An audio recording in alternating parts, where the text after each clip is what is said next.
And RuPaul's DragCon 2020 has been in town. We sent our showbiz reporter Bonnie Britton backstage to get the inside scoop. In 2009, RuPaul's Drag Race, an American reality TV competition, first broadcast, bringing drag superstars to the masses. It has been so successful, it is now on its 12th season. It's had a couple of spin-off shows, and last year we had the very first UK Drag Race. Well, following on from the success of UK Drag Race, RuPaul's DragCon came to London. I went along to Olympia, where DragCon UK was being held. I wanted to see how mainstream it had become. I mean, the convention had sold out, and it left fans waiting round the block to get in. Once inside, fans could meet the UK and the US drag queens, watch them perform and listen to talks, and there was even a dance party DJ'd by RuPaul himself. Two of the UK Drag Race stars, Baga Chipz and Vinegar Strokes, came and told me what drag means to them. Hello, it's me, Baga Chipz, MBE, Queen of the Battered Sausage, and drag means to me being yourself, just showing the world what you can do, being creative, and just being much better in life. And I just think it's amazing, and especially the support we get from all the people around the world, just amazing. And yeah, just be yourself and take no beep from anyone. Hello, it's me, Vinegar Strokes from RuPaul's Drag Race UK. Drag to me is definitely an expression of everything you want to put on stage as an artist. I think it's grown so much, and the fact that there's so many kids and parents who are, wanting to get involved in drag and really kind of create something brand new out of that is amazing. And for me, it kind of ticks all the boxes as a actor and a singer and a performer, and also someone who has a kind of creative brain and kind of slam it all into one amazing genre of art. So yeah, drag means so much to me in terms of just a creative point of view and using my voice and my ideas to make something that people will enjoy and connect to and get inspired by, hopefully. It was lovely to meet the UK drag queens, but also I got a chance to chat to some of the American drag queens from the past 11 series. Hi guys, it's Mariah Balenciaga, all the way from season 3 of RuPaul's Drag Race, one of the OGs. Being a drag queen in the drag culture means empowering yourself, empowering others, being authentically who you are, and enjoying your self-expression and enjoying the skin that you're in, however you may decide to dress it. And do you think over the years the definition of drag has changed dramatically and will continue to do so? The definition of drag has not changed. I just think that the mediums in which it's portrayed has changed. Okay, like an example would be? Social media, and the fact that it's actually so mainstream now, thanks to like shows like Drag Race and Drag U. People are actually finally getting a chance to see the impact, the positive impact that drag has on so many people, to give them the strength to be who they are, versus just a whole bunch of people in a nightclub being sleazy. Because, that's how drag has been portrayed for so many years in mainstream media and movies, as like some kind of back alley kind of cult culture. But it's shown in a more positive light, and to me, shows it in a more authentic light. What are your hopes for people's understanding of drag for 2020? That I want people to understand that drag is a tool. It's a protective tool. It can be a weapon. It's your sword and shield. It really is, because it helps you fight back against all the bigotry and the hatred that the world can throw at you.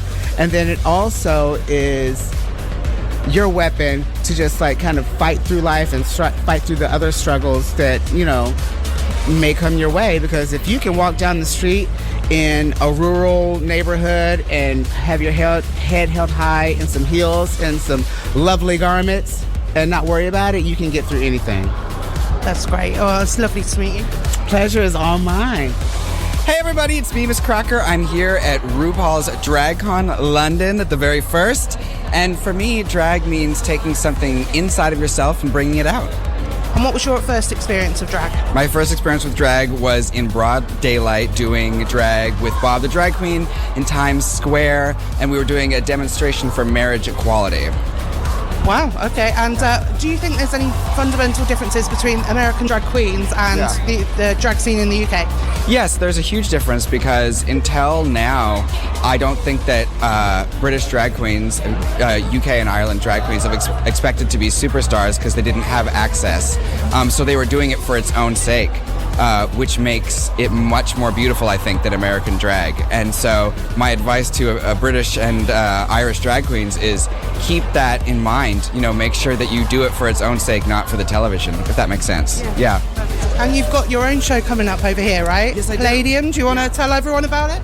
On February 23rd, I will be at the Palladium, and I've been told I'm the first Ru queen to do that. But, of course, there are many queens like Denny LaRue that have been there before me. Iconic space, Palladium. Yeah, it's an iconic space, so it's just a real honor to do it. But I will be touring around the UK for 5 weeks because I want to do a lot of shows, but also because I don't want to go back to the States. Well, why? I mean, we'll adopt you. You can stay. I know that you guys have your own political problems over here, but I don't know about them, so I can ignore them more easily. You know what I'm saying? Yeah. Okay, well, a final word. How's your weekend been? It's been absolutely fantastic. And, it's the very first DragCon in the UK, so everybody is learning. But I think at the end of the day, it's the start of something beautiful. Yeah. Thanks so much for talking to me. Thank you, darling. The Queens weren't the only ones at DragCon that I got to speak to. Join me in part 2 where I speak to the boys from the Brit Crew. The Brit Crew spent their weekend in their Union Jack underwear in their very own kissing booth. On a break, I got to chat to them. Hi, I'm Archie. I'm Tom. Mitch. AJ. And I'm Ashraf. And all together you are... The Brit Crew! Okay guys, we're at DragCon. Have any of you ever done drag before? I might have done a little drag in the past. Yes. I might have been in a little show called Kinky Boots on the West End. So yeah, I have done drag before. I have also done drag on an off Brisbane Broadway production of, I can't even remember the title, when I was about 17. But I also get my femme on all the time. I haven't done full drag. I've let my friends drag me up. Matt actually has a party called Wigstock, and so I got my friends to drag me up, and that was a lot of And fun. she was great. She did look good. They made me look like fish. And what's your drag name? Mary J. Thighs. Yes. Yes, Mary J. Thighs. And last year I had Dominic from Glow Up put me into sort of Halloween drag, and that was amazing. So what does drag mean to you guys? It means being yourself, it means freedom of expression, it means being shamelessly fabulous. Yes, I love that. I think it's an escape from the boring, normal, everyday life. For me, it was anyway. And it was like a release. It was like my inner diva let out. Stunning. Did you ever do it anywhere other than the stage? The drag, actually. I did a few gigs here and there. Yeah, maybe. So all about entertainment. Yes, absolutely, yes. PC, yes, completely. What does drag mean to me? It just means fun. This is fun. DragCon is insane. We were not expecting this turnout. It's been amazing.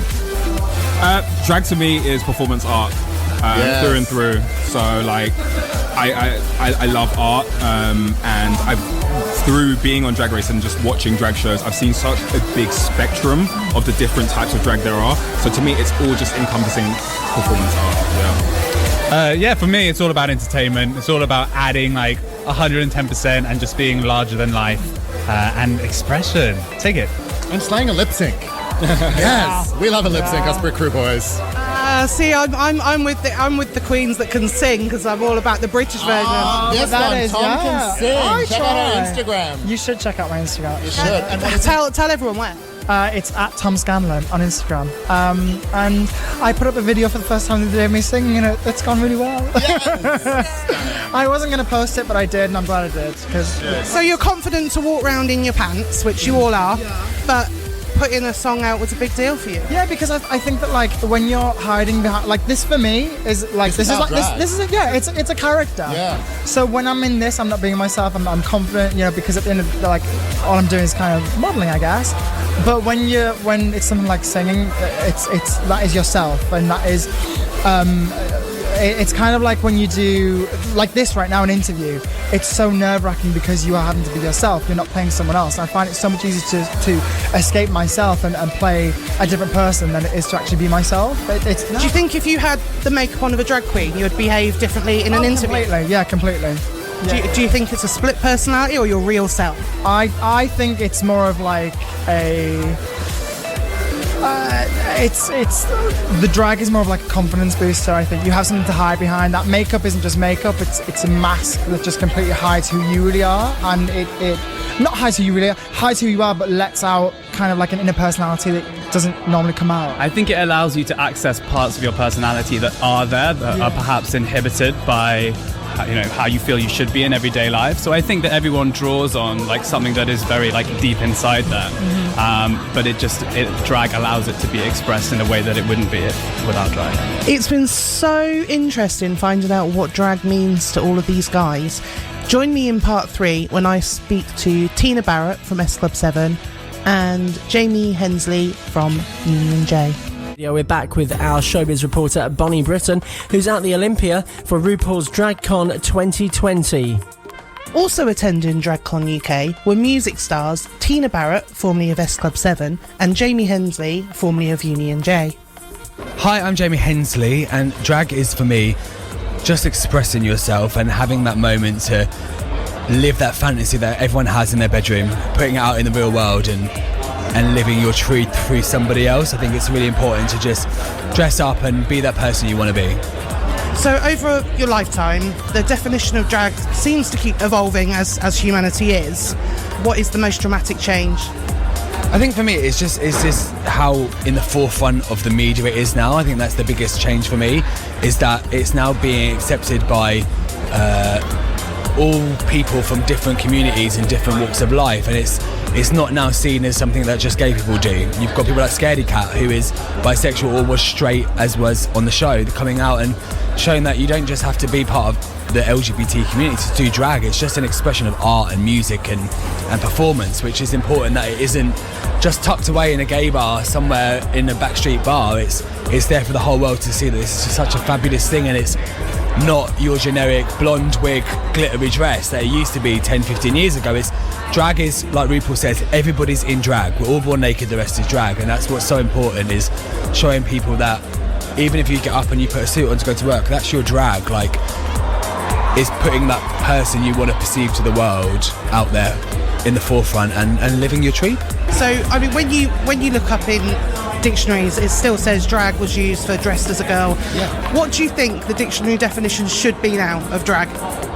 The dictionary definition of drag should be living the fantasy. I think it's just living your fantasy, whatever that may be. If you want to be a drag king, or if you're a bio queen, my friend Hannah is a bio queen. She's a cisgendered female. She comes out in drag and she works it. She's a drag queen. Like, she comes out. I think it's just whatever you want to do, live your fantasy. That's brilliant. Thank you for talking to me. Cheers. Thank you. I'm with Tina Barrett. We're at RuPaul's DragCon, first one in the UK ever. What's bringing you here today? Well, I was so excited when I basically was asked, they approached me and said, would I like to sort of join in all the fun? And I was like, absolutely.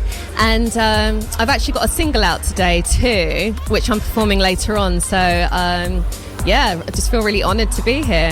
It's great. And what does drag mean to you? Oh my God, I can relate to it so much because I always love to dress up, and I like to kind of make a statement in what I'm wearing, and I just love the confidence the girls have. Do you know what I mean? They're not like shy, retiring. They're out there. Personalities are out there, and as a performer, you can really relate to that because you do have to be larger than life on stage, and which drag queens are. So I'm inspired. I'm totally inspired. Do you find you're different when you put a face of makeup on? Absolutely. Like, once you have like all the glitz and glam on, you turn into your kind of, I don't know, your character, your alter ego. Like, I guess everyone has that sort of, when you're at home in your slippers and your dressing gown, you're not feeling so confident as you are when you've got a heel on and you're like, okay, I can do this, And that single's out today. What's it called? It's called Moi, and it's out on all digital platforms. So if you're a diva and you like pop music and you like fashion, you'll love it. That's wonderful. I look forward to listening to it later. Thank you. I really enjoyed DragCon UK and speaking about drag to some of their guests. The fans seemed to love having the chance to be up close and personal with their idols, and it felt a very safe and supportive space for all. No longer do I think drag will be in the shadows. DragCon UK has proved it is mainstream and loved by the masses. Bonnie Britton there reporting from RuPaul's DragCon